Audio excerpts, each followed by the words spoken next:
Ceci est un bol de soupe, ou du moins ça pourrait l'être, car c'est ce qu'au XVIIIe et XIXe siècle, on appelait de la soupe de poche, ou soupe portative, ou colle de veau. Et c'était la méthode préférée pour transporter de la soupe lors des expéditions terrestres et sur les navires de la marine britannique.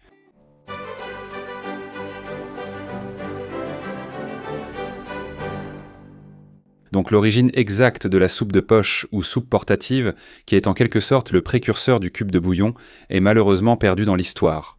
Mais l'une des premières mentions écrites à ce sujet vient de Sir Hugh Platt, qui, à la fin du XVIe siècle, a écrit qu'on pouvait en faire à partir de pieds de bœuf et de jarrets de bœuf bouillis, jusqu'à obtenir une grande fermeté. Près d'un siècle plus tard, un dictionnaire français l'appelait « tablette » et le décrivait comme un bouillon à emporter dans sa poche. Quant à une véritable recette, la plus ancienne que j'ai pu trouver date de 1694 dans un livre de recettes manuscrites de Lady Anne Blencowe, bien qu'elle ne l'appelle ni soupe de poche ni soupe portative, mais donne plutôt des instructions pour faire de la colle de veau. Prenez un gigot de veau, retirez toute la graisse, préparez un bouillon très corsé et filtrez-le avec un tamis fin pour qu'il soit clair. Une fois cela fait, mettez le bouillon dans une grande sauteuse plate qui puisse tout contenir et placez-la sur un réchaud à charbon bien chaud. Remuez continuellement pour que cela ne brûle ni ne bout pendant tout le temps où c'est sur le feu, ce qui doit durer environ 7 heures. Laissez-le refroidir complètement, puis retirez-le, enveloppez-le dans de la flanelle et du papier pour le conserver des années. D'autres instructions existent. En réalité, c'est une recette très longue, mais c'est l'essentiel. Maintenant, c'est une recette très simple, mais elle prend beaucoup de temps et il faut vraiment la surveiller de près. De plus, Lady Blencowe dit d'utiliser un gigot de veau, mais vous n'êtes pas obligé d'utiliser un gigot de veau. Parce que la plupart des autres recettes de cette époque disent que vous pouvez utiliser n'importe quel type de bœuf, donc c'est ce que j'utilise. Plus précisément, 15 livres ou 7 kg de bœuf. J'arrête avec l'os, et cet os c'est vraiment ce qui est très très important. Parce que même si beaucoup de saveur viendra de la viande elle-même, ce dont nous avons vraiment besoin, c'est du collagène qui provient de l'os. Et les tendons, les nerfs, et tout ce qui relie la viande à l'os. Aussi, j'ai choisi 7 kg de bœuf parce que c'est ce qui rentrait dans la plus grande marmite que j'ai, mais si vous avez une plus grande marmite, vous pouvez en mettre plus. Et si vous avez une plus petite marmite, alors vous devriez en mettre moins. Commencez donc par mettre la viande dans la plus grande marmite que vous avez, puis couvrez-la d'eau et mettez-la sur feu vif. Et avant que l'eau ne commence à bouillir, une écume va commencer à remonter à la surface et vous devez en retirer autant que possible. Après l'avoir retiré, d'autres apparaîtront et il faut continuer à l'enlever, ce qu'ils appelaient écumer, jusqu'à en avoir retiré autant que possible. Ensuite, une fois que l'eau commence à bouillir, réduisez à feu moyen pour que ça mijote doucement et posez le couvercle sur la casserole en laissant juste une petite ouverture pour laisser s'échapper un peu de vapeur. Et puis, vous attendez. Vous attendez longtemps, environ 8 à 12 heures. Il vaut mieux éviter d'ajouter de l'eau, mais si le niveau devient trop bas, vous pouvez en rajouter un peu. En fait, en bouillant, la viande tombe au fond et prend moins de place dans la casserole. Vous pouvez aussi la déplacer pour faciliter cela. Vous voulez que la viande soit bouillie à l'extrême au point de ne plus ressembler à de la viande. Il existe de très bonnes descriptions dans d'anciennes recettes qui expliquent exactement ce que vous recherchez. Par exemple, Anna Glass dit de la faire bouillir jusqu'à ce que la viande ne vaille plus rien. William Galroy recommandait de bouillir la viande jusqu'à perdre toute vertu. William Byrd décrivait aussi de faire bouillir la viande jusqu'à ce qu'elle parte en lambeaux et qu'elle ait rendu tout ce qu'elle avait de bon. Faites bouillir la viande jusqu'à ce qu'elle s'effiloche. Et maintenant, voyons où en est notre viande en train de bouillir. Après 8 à 12 heures, la viande devrait être complètement surcuite, et c'est exactement ce que vous voulez. Ensuite, vous devez retirer toute la viande réduite en bouillie, ainsi que les os et tous les autres morceaux qui sont tombés au fond. J'ai ce merveilleux système de marmite avec une autre marmite à l'intérieur qui a rendu les choses faciles, mais vous pouvez aussi retirer les morceaux un à un. Et ensuite, ce qu'il devrait vous rester, c'est un bouillon qui sent très fort la viande, comme un bouillon de bœuf super concentré. Cependant, dans certaines des anciennes recettes, ils ajoutent en fait d'autres ingrédients pour donner encore plus de saveur à ce bouillon. Par exemple, en 1747, Anna Glass suggère d'utiliser 12 anchois, une once de massis, un quart d'once de clous de girofle, une once de poivre en grains. Noir et blanc ensemble, 6 gros oignons, un petit bouquet de thym, de la marjolaine douce et de la sarriette d'hiver, la croûte sèche et dure d'un pain de dessous. Le fait est que, même si cela va ajouter beaucoup d'autres saveurs, cela enferme ces saveurs dans le bouillon, puis dans le bouillon concentré, qui va être encore plus concentré. Donc beaucoup de recettes de l'époque disent de ne pas faire cela, parce que si jamais vous voulez une soupe qui n'a pas de goût d'anchois, vous n'avez pas de chance. Je vais suivre leurs conseils et dire que le mieux c'est de n'utiliser que du bœuf. Et même si vous voulez toute cette saveur de bœuf, vous ne voulez pas de cette graisse de bœuf, parce que toute graisse restante risque de devenir rance, et donc ce bouillon concentré ne durerait pas des années, ce qui est un peu le but. Donc il faut le laisser refroidir complètement. Vous pouvez aussi le mettre au réfrigérateur. La graisse va se solidifier en surface et il sera facile de tout retirer d'un coup. La recette originale indique de filtrer le bouillon avec une passoire fine, voire un tissu selon certaines recettes, ce que j'ai donc fait. J'ai simplement versé un peu de bouillon à la louche à travers de l'étamine, et cela a permis de s'assurer que chaque morceau de viande et de graisse était éliminé. La prochaine étape nécessite une organisation préalable, car elle prendra toute la journée. Et il faut vraiment faire attention à ne pas le brûler, parce que si tu brûles le bouillon, même un peu, tu as tout gâché. Et tu dois tout recommencer depuis le début avec encore 7 kilos de bœuf. Donc ce que tu veux faire, c'est faire réduire tout ce bouillon jusqu'à ce qu'il ne reste plus que le collagène. Et à l'époque, ils faisaient ça en posant la marmite à côté ou sur un poêle qui n'avait pas de feu en dessous à ce moment-là. Mais les cuisinières modernes ont du mal à rester à des températures aussi basses pendant de longues périodes. Donc, je suggère de la mettre dans une mijoteuse et de la régler sur la température la plus basse possible, juste pour qu'elle soit fumante mais sans qu'elle mijote. Au total, il m'a fallu environ 14 heures pour arriver au résultat souhaité, mais dès la 4e heure, je pouvais déjà sentir que ça fonctionnait. Et quand je dis sentir, je veux dire littéralement que la consistance change. En le remuant, une substance gélatineuse se forme au bout de la cuillère, c'est ce que nous recherchons. Finalement, toute la fichue casserole ne sera plus qu'une masse gélatineuse. C'est ça, la colle de veau. Mais comme ça prend toute la journée, parfois même plus, je me dis que j'ai largement le temps de vous parler un peu de l'histoire de la soupe de poche. Même si on ne sait pas qui a été la première personne à préparer de la soupe de poche ou de la soupe portative, on sait quand elle a vraiment commencé à devenir populaire, et c'était au début du XVIIIe siècle. Parce que c'est à ce moment-là qu'on commence à la voir dans beaucoup de livres de cuisine destinés à préparer ça à la maison. Essentiellement, on en préparait un lot avant de partir pour un long voyage. Et cela devait être assez courant parce que c'est l'un des rares plats qui est réellement mentionné dans une des premières publicités pour The Art of Cookery Made Plain and Easy, en 1747. Ce livre n'est pas pour les cuisiniers professionnels, mais pour instruire les jeunes et les ignorants. Il débute par les rôtis et bouillies de toutes sortes. Aussi comment préparer des soupes de poche ou portatives pour les voyages, permettant aux messieurs d'avoir toujours du bouillon de veau, des soupes fortes ou une bonne sauce pour tout plat, transportable jusqu'aux Indes et retour. Et vous remarquerez qu'il est précisé que ce n'est pas pour les cuisiniers professionnels, mais plutôt pour les jeunes et les ignorants, comme moi. Enfin, d'âge moyen et ignorant, j'imagine. Quoi qu'il en soit, quelques années plus tard, cela deviendrait le domaine des cuisiniers professionnels. Lorsqu'une tenancière de taverne à Londres, nommée Élisabeth Dubois, a commencé à en préparer et l'a présenter comme utile lors des voyages ou en mer, et pas désagréable à mâcher pendant la chasse. Donc tout d'abord, oui, elle a dit « à mâcher pendant la chasse ». Vous pouviez en faire une soupe ou un bouillon en le dissolvant dans de l'eau chaude, comme un cube de bouillon.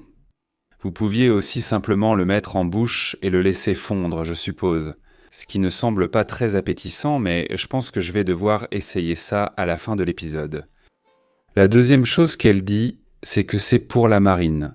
Et c'est ce qui l'a poussée à obtenir un contrat avec la marine en 1756 pour fabriquer de grandes quantités de sa bouillon portatif, comme l'appelait la Royal Navy. Le capitaine James Cook, fervent partisan de cette soupe, a cartographié la Nouvelle-Zélande, l'Australie, les îles du Pacifique et fut le premier Européen à visiter les îles hawaïennes lors de ses voyages. Et puis, quelques années plus tard, en 1779, les habitants de ces îles l'ont battu à mort. 11 ans plus tôt, en 1768, il a pris la mer à bord de l'Endeavour. Avec lui, il y avait beaucoup de nourriture fraîche comme des cochons et de la volaille, ainsi qu'une réserve de 18 mois de biscuits de mer, porc salé et bouillon portatif. La bouillon portatif faisait partie des provisions qu'ils avaient imprises pour éviter le scorbut.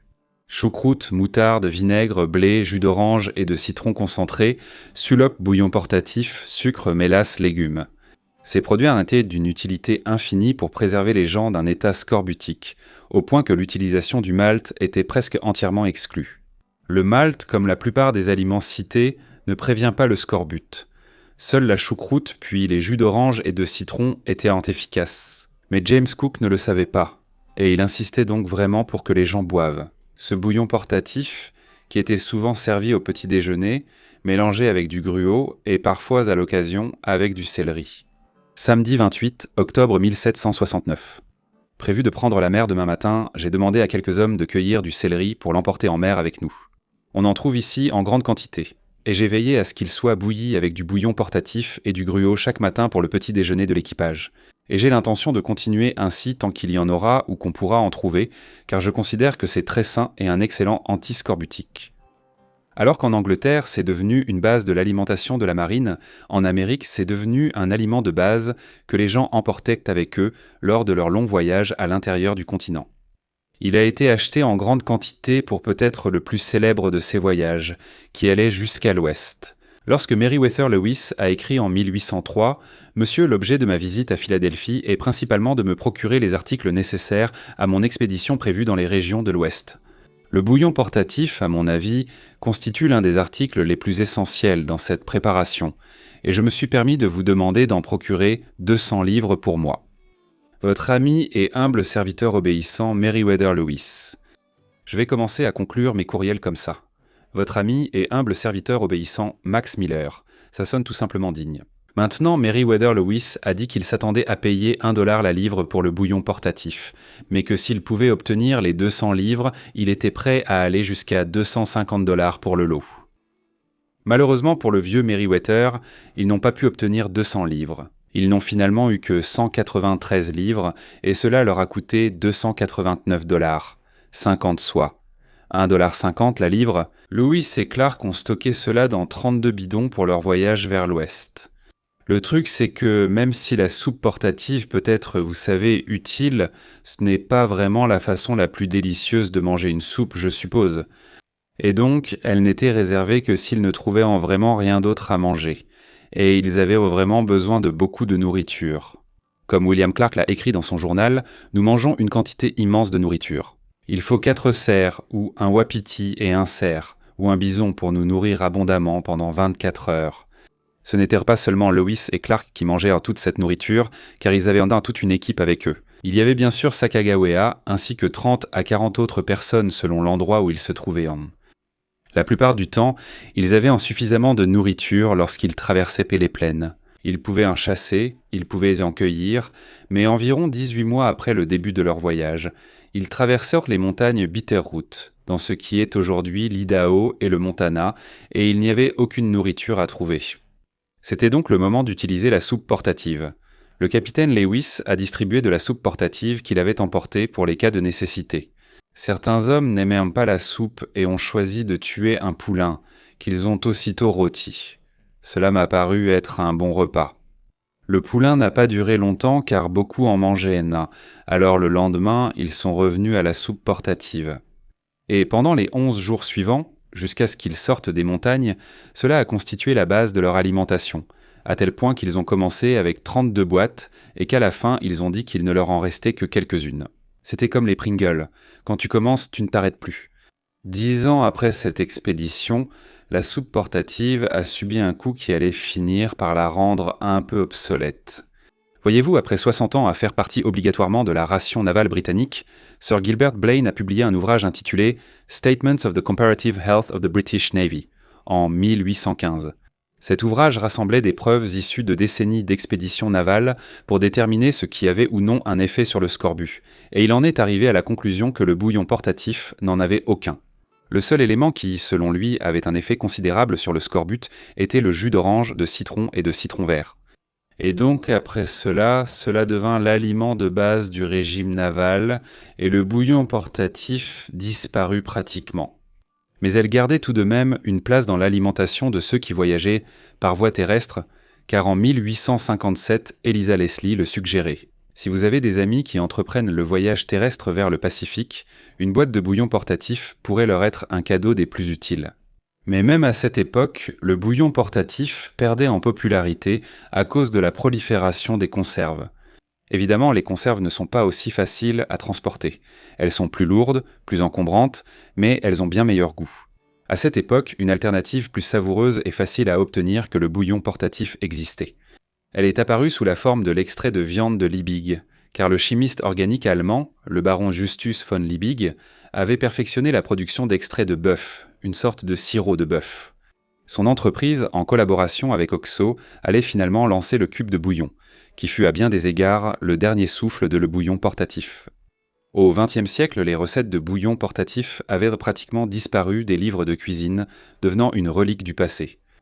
Et avant de devenir moi-même une relique du passé, je pense que je devrais essayer cette recette de 1694 pour le bouillon portatif, la soupe de poche ou la colle de veau.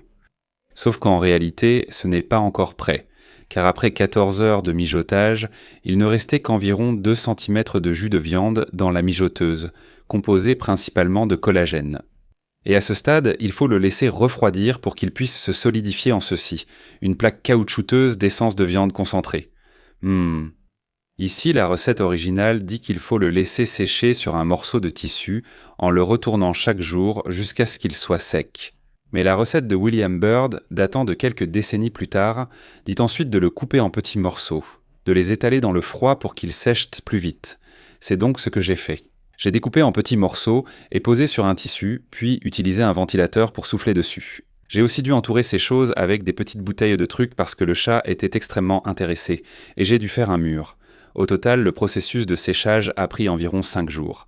Et nous y voilà. La colle de veau, le bouillon portatif ou la soupe de poche des 17e au 19e siècle.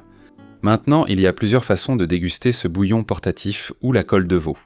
On pourrait l'utiliser pour faire une sauce, comme base pour une sauce ou un ragoût plus élaboré. Mais probablement la façon la plus courante était simplement de le dissoudre dans de l'eau chaude et de le boire, en gros, comme un bouillon. C'est donc ce que je vais faire. Je l'ai simplement mis dans de l'eau bouillante et je l'ai laissé cuire pendant environ 30 secondes, puis je l'ai versé dans ce verre pour pouvoir le boire comme un bouillon. En fait, c'est assez clair. Vous savez, c'est un peu trouble, mais je pense que je m'en suis plutôt bien sorti. Ça sent le bouillon de bœuf, alors goûtons-y.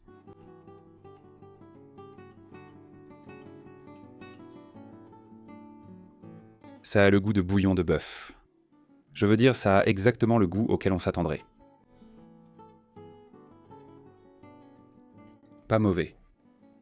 Ça n'a plus rien de gélatineux maintenant que c'est prêt. J'ai remarqué que dans différentes recettes, il est indiqué d'utiliser différentes quantités pour le réhydrater. L'une dit qu'il faut une once, ce qui correspond à 6 de ceci dans une tasse ou une demi-pinte d'eau. Mais la recette originale que j'utilise de 1694 dit en fait qu'un morceau de la taille d'une noix de muscade fera une demi-pinte de bouillon. Une cuisse entière de veau, sauf si elle est très grosse, ne donnera pas plus de colle que la taille de votre main. On prépare un bouillon en y ajoutant de l'eau chaude. C'est fou qu'une cuisse entière de veau soit réduite à un morceau de colle pas plus grand que votre main. J'en ai eu un à peu près de cette taille, donc un peu plus grand. Alors je ne sais pas, mais vous savez, elle a dit un morceau de la taille d'une noix de muscade, donc je pense juste à un petit carré. C'est ce que j'ai utilisé. Il y a une autre façon de manger ça, c'est simplement de le laisser fondre dans la bouche. Je ne sais pas si ça va marcher, mais je vais essayer de voir si je peux en faire fondre juste une partie dans ma bouche. Je ne sais même pas si je peux le croquer. Ce n'est pas dur comme de la pierre, mais c'est dur. C'est comme si on laissait un caramel dehors pendant 1 an. Ce ne sont pas mes dents qui craquent. Ah, j'ai mis Carohingam.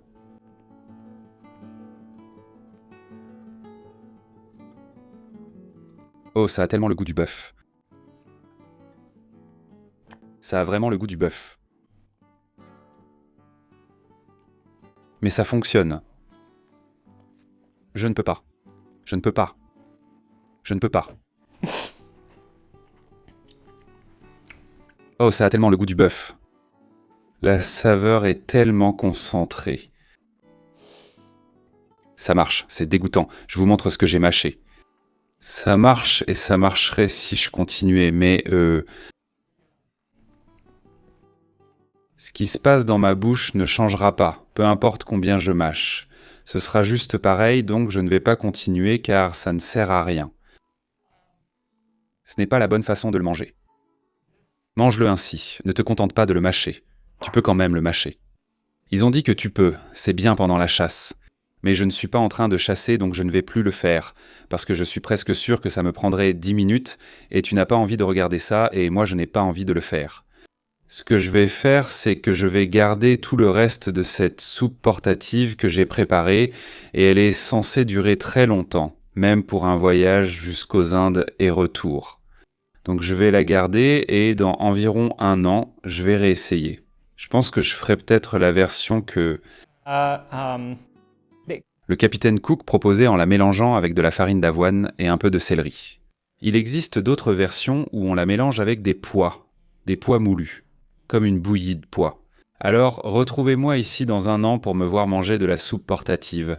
Mais retrouvez-moi ici dans 1 semaine, bien sûr, parce que vous savez que je fais une vidéo chaque semaine. Mais pour plus de soupe portative, il faudra attendre environ 1 an. Et d'ici là, je vous retrouve la prochaine fois dans Tasting History.